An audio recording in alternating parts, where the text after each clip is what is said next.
Well, Coach, Ryan Fitzpatrick plays an entire game. What did you see from him watching the film, and did he get tired? Was it something that he had to get back into? How was the experience for him?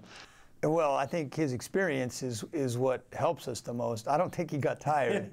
I don't think he got tired, but you know, Ryan, he made some really good plays, and you know, he made some plays that I'm sure he'd be the first to admit that he'd like to have back. But not a different role for him on this team.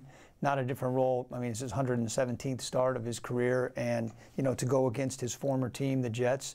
I know he was smiling when he left the locker room, and his two young sons were with him in the locker room, and I asked him what grade they'd give Dad, and the first one said A, and the second one said A+.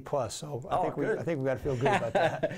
Good. I had asked the players. I said, was it just a different kind of week having your starting quarterback out, and then a different game having two of your main offensive pieces out? And they're like, yeah, it was, but you know, everything settled in nicely. How was it for the coach to have that on your plate Sunday? Yeah, I think that's a good description. You know, of course we don't want to be missing Jameis and Mike too often, but Ryan Fitzpatrick stepped in there and did what we brought him here to do, and Chris Godwin, you know, he stepped in Mike Evans' role, if you will.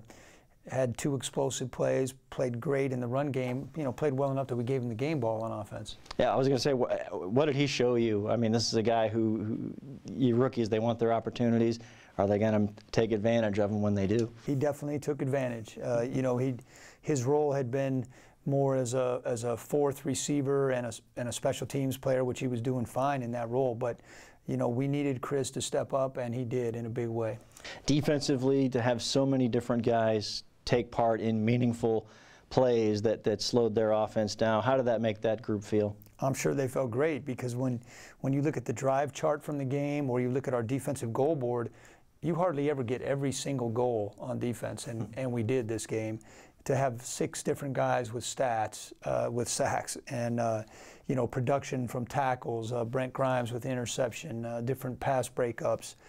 You know, playing with the lead, it shows what happens. Your pass rush can look like it's non-existent when you're always playing from behind, but all of a sudden you get the lead, and the other team is playing in a desperate mode, and the other team has to abandon their run game. All of a sudden that pass rush looks a little better. And you mentioned veteran and experience. Having a Brent Grimes back there, does it make the defensive backfield kind of look different? Not just having him there physically, but does everyone kind of feed off of him and his what he's able to accomplish? Well, usually they don't throw many balls at Brent, and you know, because they know every time you throw it at him, there's risk involved. And you know, he almost picked one to the house in the first half on a little quick hitch over there on the Jets sideline, and then he got that one in the second quarter on the long one, and he was probably trying a little too hard for an interception in that last drive, and that's how we gave up the touchdown. But you know, Brent doesn't get tested too often, and I think maybe that's one of the reasons they went over there, is because maybe they thought he was rusty. But you know, he's a guy that goes after the football, and that's always dangerous for the offense.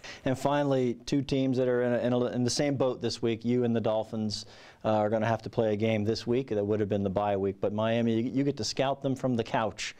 Tonight, the guys, maybe not from the couch. An extra day. I'll put it that way for the guys to sit and watch. What does it mean to be able to see that tonight, and then going forward this week playing a game?